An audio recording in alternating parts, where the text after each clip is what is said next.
Hello everyone, welcome back to my channel Bibbidi Bobbidi Books. My name is Ellie and today I'm really excited to be doing another tag video. So I'm sure you will have seen from the title of the video, but I am going to be doing the Nightmare Before Christmas tag video because I was really kindly tagged to do this one by the lovely Silke from the channel The Danish Readerholic. So thank you so much Silke for tagging me. I'm really excited to do this one because I absolutely love the movie and it's just perfect for this time of year when we're kind of in between Halloween and Christmas. So yeah, I think this is going to be such a fun one to do. So I am going to jump straight in with the first prompt.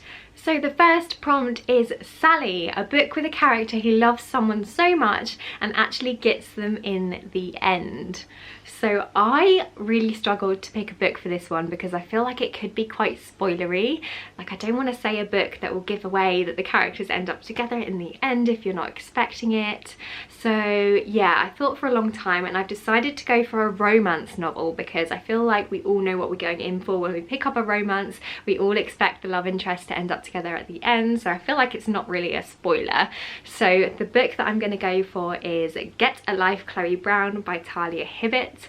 So this is the first book in the Brown Sisters trilogy, which is a series of books where we follow the love life of three different sisters from the same family.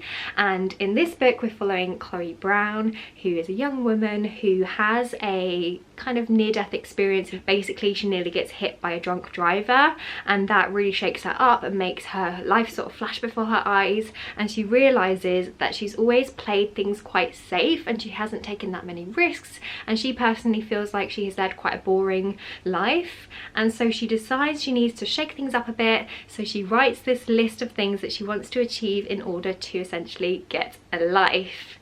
And one of the first things that she does is she moves out. So she moves away from her family into her own apartment, and that is where she meets Red, who is the superintendent of her building, and she basically asks Red to help her cross things off her list, and the story kind of goes from there. And it is just such a fun book, and I think what I enjoy most about this is the kind of back and forth banter between the two main characters, Chloe and Red, because they very much kind of butt heads in the beginning of the book, and I think a lot of that is because they have certain preconceptions about each other and kind of misunderstand each other a little bit in the beginning of the book. So for example, Red thinks that Chloe is kind of a stuck-up, snooty type character because she can come across a little bit cold. And Chloe thinks that Red is just a kind of stereotypical biker type character, and it's just really fun seeing them find out a little bit more about each other and finding out that there's a lot more to them than they first thought, and it turns into such a lovely romance story. There's a good smut in here, there's lots of sex scenes, which is really great, and I also enjoy the representation in here because Chloe actually has fibromyalgia and chronic pain, and we really see how that affects her throughout her day-to-day life, and that just gave me a real insight into what it must be like to have an illness like this and how difficult it must be. And I just really enjoyed that that was in this book because I don't think I've really read any books really where the main character has an illness like this, so that was really interesting. And also Red as well, he's going through his own things, he's got his own issues going on, and so while this is a really fun, funny, fluffy romance, it does also deal with some sort of deeper topics really, which I enjoy because it just feels like it gives it a little bit more weight. Okay, the next prompt is Jack, a book with a character who longs for more. Now for this prompt I have decided to go for The Starless Sea by Erin Morgenstern. So this is a beautiful book in my opinion, and we basically follow our main character Zachary, who is a university student, and one day he discovers a mysterious book that contains a series of stories, and he's really intrigued by this book and very surprised to find that one of the stories is actually about him and details an event that happened in his childhood when he was presented with an opportunity that he didn't take and has regretted ever since. So obviously our main character Zachary is very confused and a little weirded out to find out that part of his life has been recorded in this book, which is seemingly older than he is. So he searches for clues about where this book came from and who wrote it, and that leads him on this really interesting adventure that takes him to this ancient underground library, and his adventure basically becomes more and more surreal and more fantastical as he delves deeper into this hidden library, and he finds out more about the people who protect this ancient library, and he finds out a bit more about the characters that he reads about in his stories, and he finds out a little bit more about himself and his own purpose and his own story. And it's truly beautiful, and I feel personally that one of the main themes for me in this book is all about missed opportunities and choices, and what happens if we get the opportunity to actually go back and do something that we regretted not doing before, if that makes any kind of sense. So yeah, I just feel like this is absolutely perfect for this prompt because of that reason, and I just absolutely love this book. It's actually one of my favourite books ever. So if you haven't read this one and you think that it sounds interesting, I would definitely say pick it up. The next prompt is Zero, a book with a loyal sidekick. So for this one, I am actually going to pick a book that I've recently read, which is City of Ghosts by Victoria Schwab. So this is a lovely middle grade book, and in this story we follow the main character Cassidy, who is a girl who can see ghosts. And basically Cassidy has a near-death experience which actually places her in a really unique position because she can basically have access to the land of the living and also the veil, or the in-between, which is kind of this realm where there are ghosts who are struggling to pass on. And so that's such a cool power, and in this book Cassidy is basically learning more about her power and about herself, and she is very much helped along the way by her best friend Jacob, who just so happens to be a ghost. So this is so fun. I absolutely loved the friendship between Cassidy and Jacob. They had such a lovely dynamic, and I feel like their friendship was really based on sort of trust and loyalty, and I just love that in this story.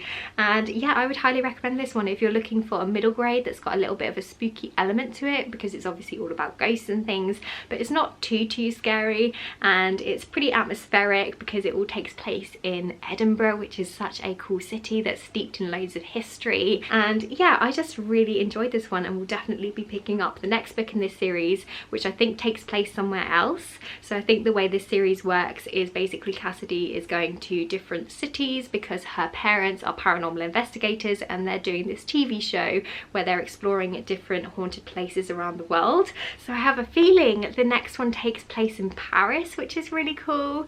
So I'm very much excited to pick up that one. And yeah, I just love this one, and I think this is perfect for this prompt because, I mean, who doesn't want a best friend sidekick who's a ghost? The next prompt is Oogie Boogie, a book with an evil villain.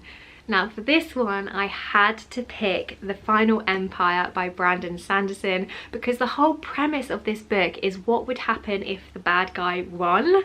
So in this book, the villain actually won and now rules over the Final Empire, which is where this book takes place. And he is known as the Lord Ruler, and things are in a very bad way. There is literally ash falling from the sky. There's mists that descend at night to create this really creepy atmosphere. And the people in the Final Empire are very much oppressed. And our Lord Ruler is exactly what you would expect from an evil villain. He's super powerful. He's kind of untouchable, really. He's immortal. He's basically become kind of like a god-like figure. And yeah, basically this story follows a band of characters who are all coming together to try and overthrow the Lord Ruler. So this is such a fun rebellion type story, and it is just such a great adult fantasy. It's the first in a trilogy, and I think what I enjoy most about this book is actually the magic system, because in here a lot of the characters have something called Allomancy, which is basically the ability to ingest and harness the powers of metals. So a lot of the people who club together to overthrow the Lord Ruler have this kind of magical ability. Most of them can only ingest one specific type of metal and harness its power. So for example, someone might be able to ingest pewter and burn it to increase their physical strength. Someone else might be able to ingest tin and kind of harness its powers to enhance all their senses. But there are a few rare people who actually have the ability to ingest and harness the powers of all of the metals, and they are known as Mistborn, which is very cool because they're obviously very, very powerful because they can use all the different metals. And I just really loved how Brandon Sanderson used Allomancy during the fight scenes and things, because it just made it so cinematic and it's just so different to anything that I've read before. So I just absolutely love that about this book. But I also really loved the atmosphere, the kind of gothic, ominous setting with these myths and the ash and everything, and of course the Lord Ruler. It's all about him and the fact that he has won and they're trying to overthrow him, and I found his character actually really fascinating and really well done as well. So yeah, highly recommend this book if you're looking to get into a new adult fantasy series. I also think this is a really great place to start if you're looking to get into Brandon Sanderson, because it's such a fun story and I think it gives you a real insight into his writing and things. So yeah, The Final Empire. Right, the next prompt is Halloweentown, a book with a weird or creepy theme. So for this prompt I am going to pick a young adult fantasy book, and that is The Devouring Grey, written by Christine Lynn Herman. So this is a contemporary fantasy, so it kind of takes place in a modern setting, but there's lots of fantastical elements in here and it's definitely very weird and creepy. And basically in this story we follow our main character Violet, who is a teenager who is moving to a new town called Four Paths with her mother, and she basically finds out that herself and 4 of her classmates are actually the children of the 5 founding families of the town, and the founding families are actually tasked with the job of protecting the town from this evil beast which has actually been trapped in the woodland that surrounds the town. And this book gets pretty weird and pretty dark. We've got lots of magic, we've got creepy rituals, we've got lots of dark imagery, and the beast is actually kind of trapped in almost like another dimension type place, which reminds me a lot actually of the Upside Down from Stranger Things. So we've definitely got all of that creepiness as well, and it just oozes atmosphere. So I thought this was really perfect for this prompt. I would definitely recommend this to you if you're a fan of YA, if you're looking for something that's going to be quite creepy and definitely atmospheric. But definitely check out the content warnings before going into this one, because there is quite a lot of death and, as I said before, a lot of dark imagery and things in here, so just be cautious of that before you go in. And the final prompt is Christmas Town, a book that left you feeling all warm and fuzzy inside. So for this prompt, how could I not pick The House in the Cerulean Sea by TJ Klune? Because for me, this is just the epitome of a warm, fuzzy, comforting book. It is absolutely beautiful. So this is a fantasy book, and in here we follow our main character Linus Baker, who is a caseworker for the department in charge of magical youth, and he is a middle-aged man and he's a little bit in a rut really. He leads quite a boring life, he doesn't really take many risks, and he's very by the book when it comes to his work life, and for that reason he gets called up by extremely upper management and sent on this job to go and investigate the House in the Cerulean Sea, which is this orphanage for extremely dangerous magical children. And so yeah, our main character Linus basically gets sent to the house to make sure that it's running okay and to make sure that everything is in order, and to basically decide whether or not the orphanage should remain open or whether it should in fact be closed.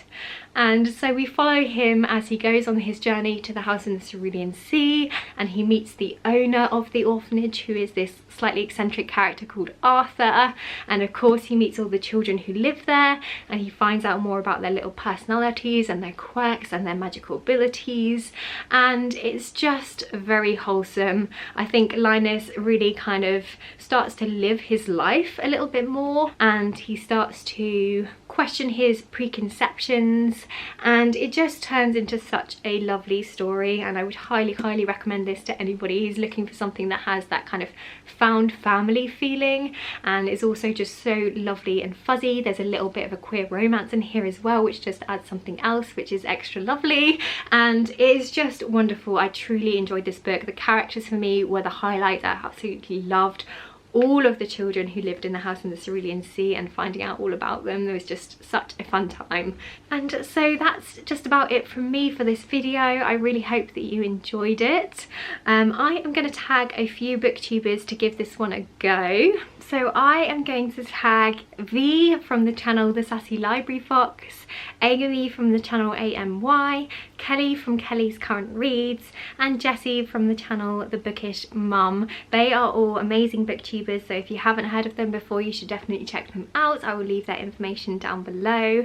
And yeah, if you're just watching this video and you think that it's fun and you want to give it a go, please do consider yourself tagged and let me know if you film a video, because I would love to hear your answers. And yeah, I guess that's it from me. I hope that you've enjoyed it, and I guess I'll see you next time with another video. Bye!